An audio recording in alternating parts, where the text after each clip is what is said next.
So why do so many of these Chinese mini excavators look almost identical? If you've checked out Alibaba, looked at Ritchie Brothers auctions or scrolled equipment forums, you probably noticed machines from Shanding, Rippa, Huayee, AGT, and others all looking the same. Today we're breaking down how China's so-called Tier 2 manufacturers build these machines, why they differ in quality, so you can decide from there. Hi everybody, it's Arl from Arl House.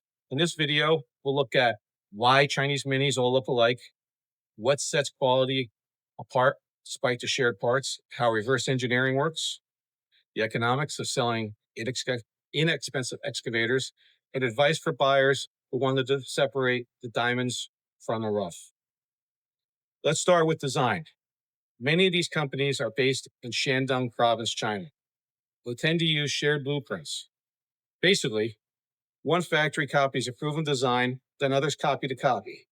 You add some paint and stickers, and you've got 5 brands selling nearly the same machine. It's not just the design that's shared.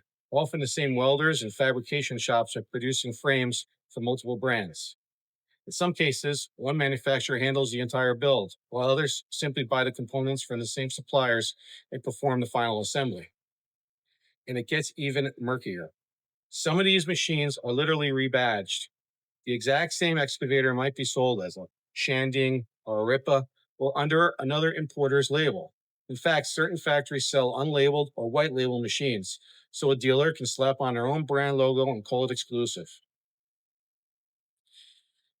That's why, if you think you're seeing the same excavator over and over again on Alibaba in different colors, you're not imagining it.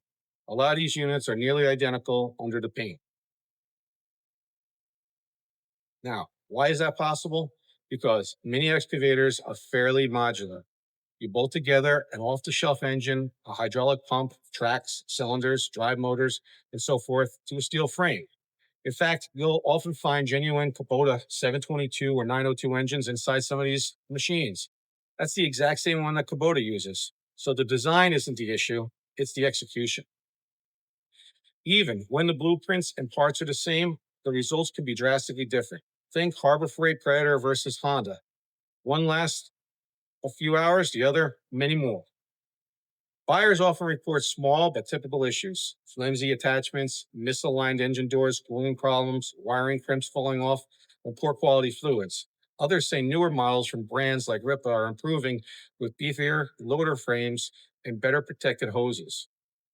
So quality comes down to welds, tolerances, hydraulic choices, and manufacturer's quality control.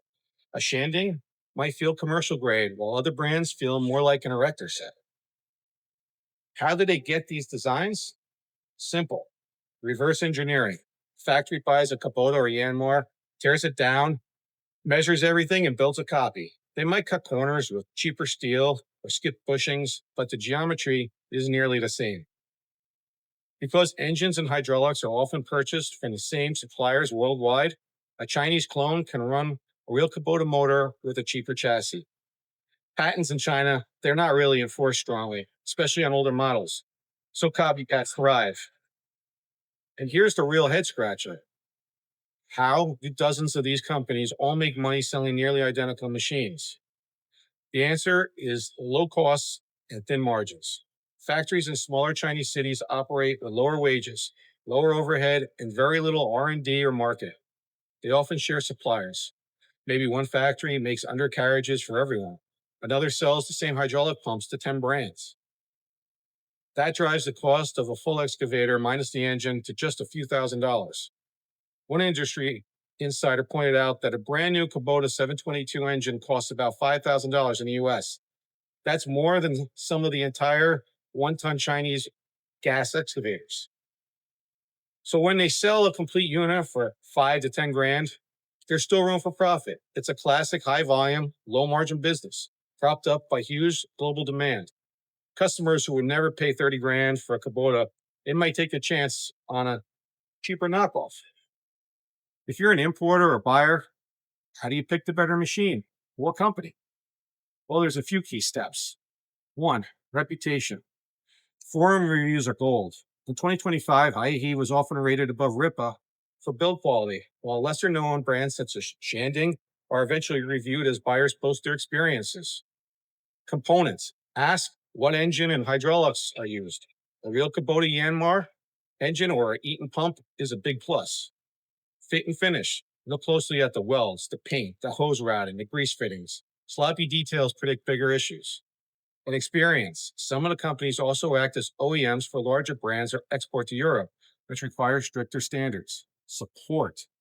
Do they provide manuals? Can you get parts quickly? Will you get an email response to questions after the sale?